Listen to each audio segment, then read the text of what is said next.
Hey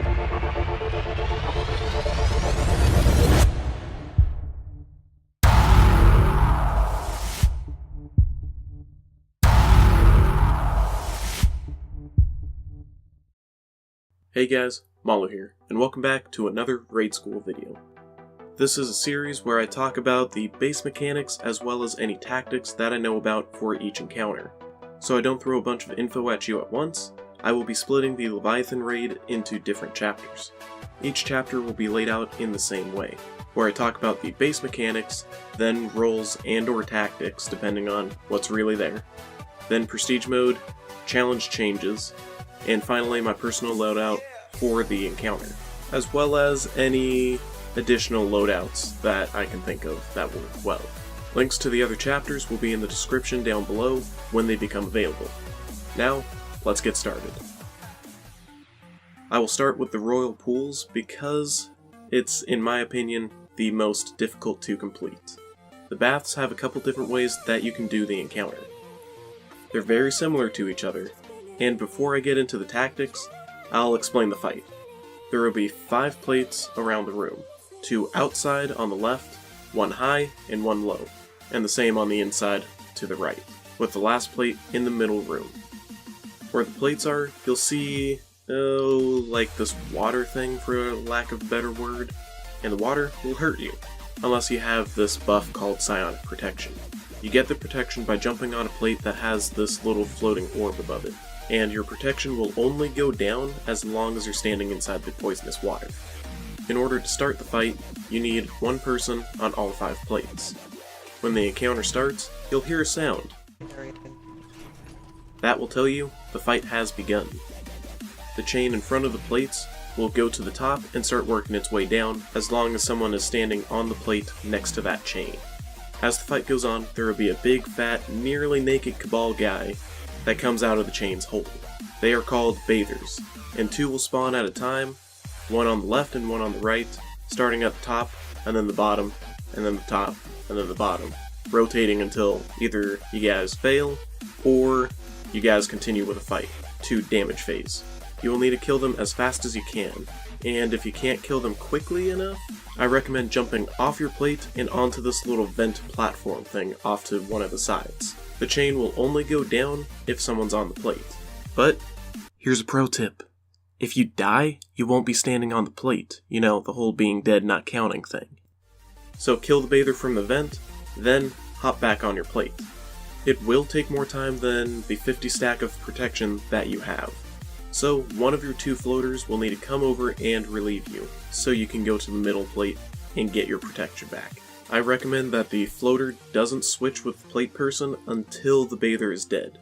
So if you need to tiptoe through the water or just stand on a vent next to the plate with the other person, do it because it will help a lot. I'll get to what happens when you grab your protection from the middle in a sec. After a little while, the big chain will stop moving when the leather strip there gets to the bottom.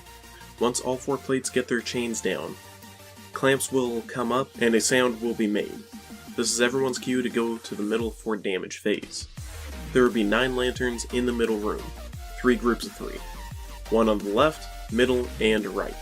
I recommend that there are 5 people on the middle plate shooting at the lanterns, and the last man is using their roaming super until it runs out. Then they rotate with another person. Try to call out before everyone hits the middle area for who will be using their super when. The reason why you have 5 people on the middle plate is because the plate will give whomever standing on it a buff called Force of Will, and it will allow you to damage the lanterns. The super guy will need to focus on the ads as well as any bathers that come up, so they don't hurt your team. Bathers are priority target number 1, for obvious reasons. Next are the Scions, because they can boot you off the plate for a few seconds and you lose out on damage. And last are the Legionaries, just because they're there. The whole time everyone is shooting the lanterns from the plate, you will be losing your protection. When it is gone, your time to damage the lanterns is over, because if you don't get out of there, the water will kill you. And if you think using a healing rift will help, sorry to say, but it won't. Trust me, I've tried. Once everyone's protection is gone, or the counselor boops everyone off the plate, it's time to rinse and repeat.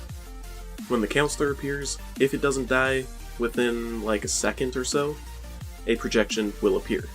You'll see projections in later chapters, but all you need to know is shoot them, or they will wipe your team if they glow really bright. There's no fancy thing to their bubble, you just shoot them and they die. It's not like the counselors where they have an immunity shield. Okay, so I said I would explain what to do when you go to the middle and grab your protection again. And here we go. The first way, which I'll call the fixed plate tactic, is where you have 4 people assigned to plates, and the other 2 are called floaters. What the plate people do is stay on their plate until the floater tells them to rotate. When the floater tells the plate person to rotate, the person who was told to rotate goes to the middle plate, grabs their protection, and goes right back to their plate.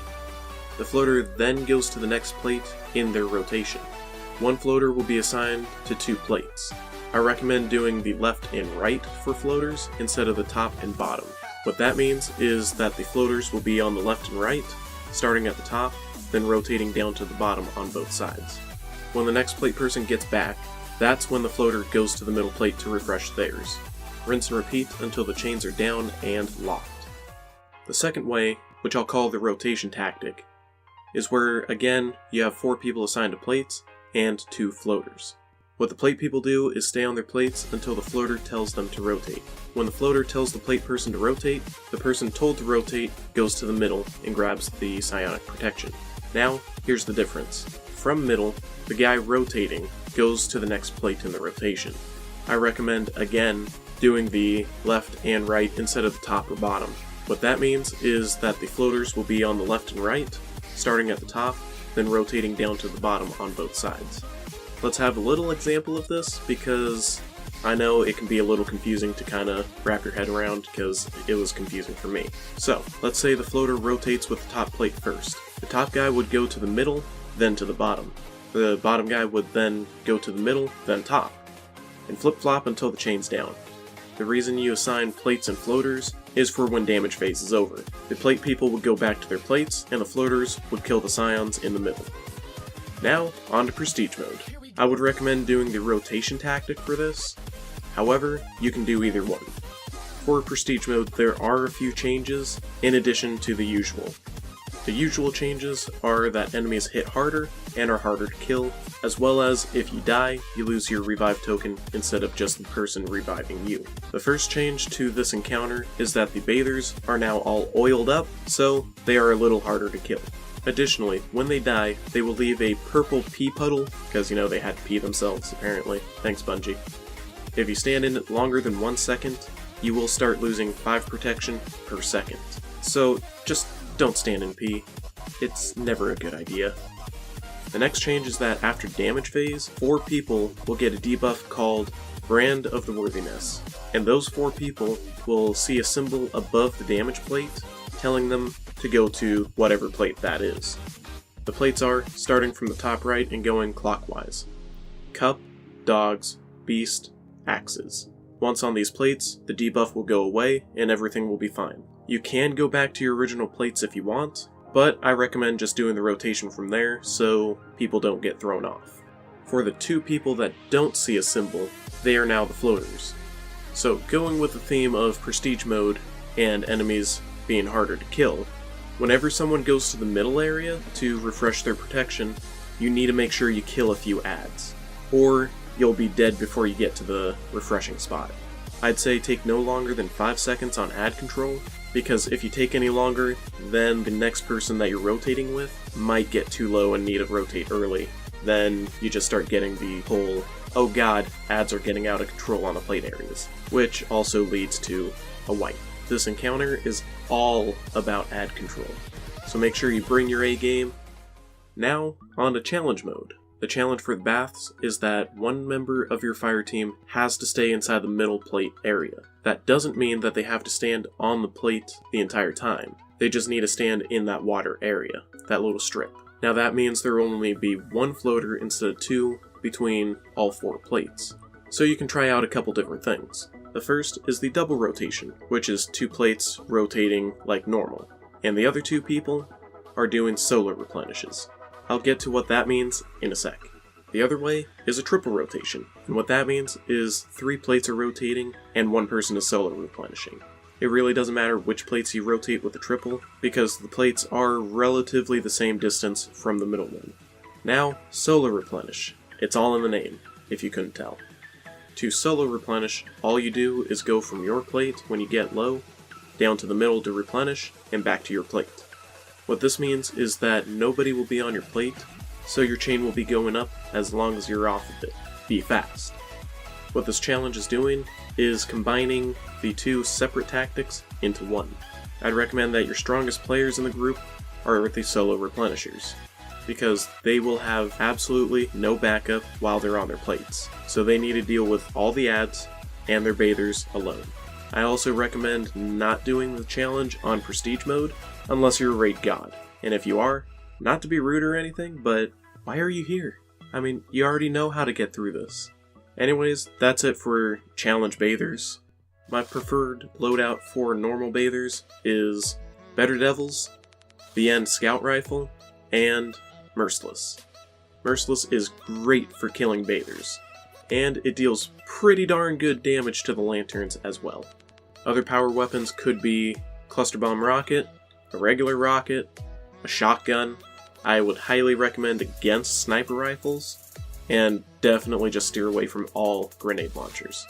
If you do use a rocket, I will definitely tell you just shoot 1 shot, and then switch to something else to finish off the bather.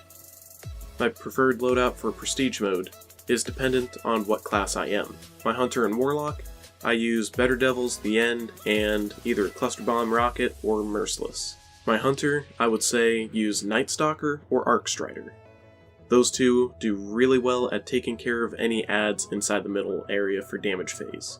Warlocks, I run a Stormcaller with either healing or empowering Arc Soul Rift for any time in the pretty much encounter, and definitely 100% pulse grenades for the bathers. Although for my Titan, I use Striker with the dual pulse grenades because that's just stupidly OP, and 2 auto rifles, with, the War Rig of course, and Towering Barricade. However, if you don't have the War Rig, then I just go to the previous loadout of Better Devil, the End, and Merciless. Now this will conclude the Raid School chapter of the Royal Pools. Pretty soon I will have the next chapter up and running, if it isn't already. Chapter 3 will be the Gauntlet. I hope this video helps you, and if it did, please give it a thumbs up, and definitely share it with anyone you know. It'll help me, as well as making sure that everyone is on the same page, and everyone knows what they can about the raid. So until the next time, I will see you in my next video. Peace out.